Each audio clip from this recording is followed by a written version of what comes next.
Hello everyone and welcome to my first UFC FOTN review. FOTN obviously stands for Franks on the Narcotics, because, yes, I've tried telling it to get off them, but no, obviously FOTN means by the night.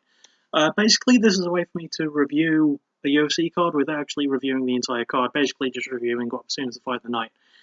This card was for UFC Fight Night Swanson vs. Edgar 2, and the fight of the night was Ricky Simone versus Merab Dvalishvili, sorry, uh, with Ricky winning in round 3, right at the end, via technical submission. And so, yeah, I'm just going to go round by round with it. So, it was a weird ending, but we'll get to that when we get to it. Round 1 was definitely more Merab. He definitely had really, really good striking. His combos were on point. But I gotta give props to Ricky for toughing it out.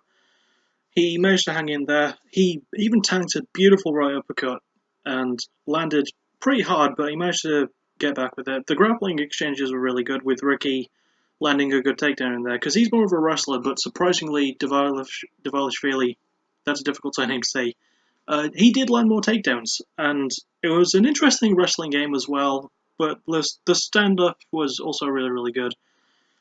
So it had, first round definitely had really good elements of both, but it does go to Merab Dvalishvili in round 1, I think. For his right hand, he had better boxing combos, although Ricky did have some good body shots, but I do still give round 1 to Merab. Round 2, I also give to him. That round 2 was a little bit more one-sided. Merab controlled the pace a bit better. It was more of a stand-up fight, and he was landing a bit more. He was landing a few more takedowns, and he definitely just had the advantage in a lot more places that Ricky didn't, especially considering that he's taller than Ricky, I believe.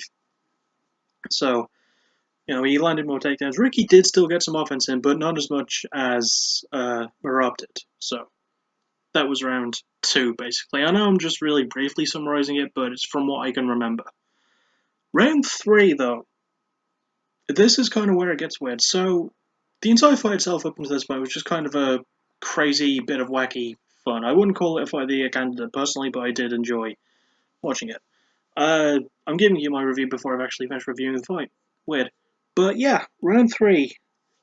There was a lot more action, there was a lot more back and forth. There was an early accidental groin shot from Merab to Ricky, but Ricky shrugged it off really quickly and just got back on with the fight, so that was really, really, to pardon the pun, it was really ballsy. So, yeah, it was really, really good of him to come back from it, and it was a good fight. Of course it was, otherwise it wouldn't be Fight of the Night. Yeah, it was pretty back and forth, but there was an interesting part where Merab had Ricky's back and sort of threw him onto the ground, and Ricky kept rolling through, but Merab rolled with him to try and stay on his back and keep taking him down. It was a really, really good sort of strategy, and it kind of worked. But then there was one moment, and this is when the fight ends. There was one moment where that worked for Ricky. He managed to get out of it and get a takedown of his own, and got a really, really good guillotine on Merab. Now, bear in mind, I definitely think Merab had the first 2 rounds. I think he was winning the third, personally. But he was caught in a really, really bad guillotine, and it's kind of strange, because Ricky did win by technical submission, but Merab didn't go out. He didn't tap. The closest he came to tapping was sort of stomping his feet, because in the fight between Tim Elliott and Joseph Benavidez a couple of years ago, Tim Elliott couldn't use his hands to tap out because they were both locked in the submission, so he had to use his feet instead. I thought Merab was doing the same thing, but no, he kept giving thumbs up. He kept saying to the referee, Liam Kerrigan, who did a pretty good job given the circumstances, he kept saying that he was good to go. He kept giving thumbs up. He kept smiling, saying he was okay. And it was kind of a weird finish, but the fight was called right at the end anyway. So Ricky won a fight that he was definitely losing by submission at the very end of the fight. By technical submission, even though Merab was completely fine afterwards. I mean, it was a damn tight guillotine, and it was held there for a good 45 seconds. That is a really long time in the UFC to be in a submission. And considering it was 1-0 and it was really, really tight, that feels even longer. Still, all in all, I wouldn't call this a Fight of the Year candidate. And there was probably a better fight in the entire card if I could be asked watching the entire card instead of just doing the Fight of the Night thing, which I'm doing now more to satisfy myself. Yeah, I feel like it was a decent fight. Don't get me wrong, I feel like it was really good, but for me, a Fight of the Night has to be more double-sided, and I'm okay if one side is losing, but then they pull out an upset. But I consider that more of an upset than a Fight of the Night. Fight of the Night is when two war back and forth. I assume the main event did, because there was a rematch between Frankie Edgar and Cub Swanson, right? And they're both known for having fights of the night because they're both really, really exciting fighters. Still, I did enjoy this one. I enjoyed Ricky Simon versus Merab Dvalishvili. It was good.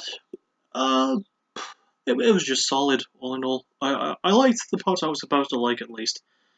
The crowd reaction to most of it was really, really good, but I get more into a fight as a crowd gets more into a fight. I know it's kind of weird because I've never actually attended a show in my life. I'd love to. But, yeah, it was, I'm one of those weird people who, when I watch the UFC, the more a crowd is into a fight, the more I'm into it. So, yeah, it was solid. It was just a really, really good fight. I enjoyed it. Probably 7 out of 10, maybe. Not the best, but really, really not terrible. And despite the weird ending, it was a good fight up until that point, if a little bit one-sided. Still, I did quite like it. I've said that like 5 times at this point. I don't care. I did enjoy it. And I'll see you. I don't really have a lot else to say. I'm done.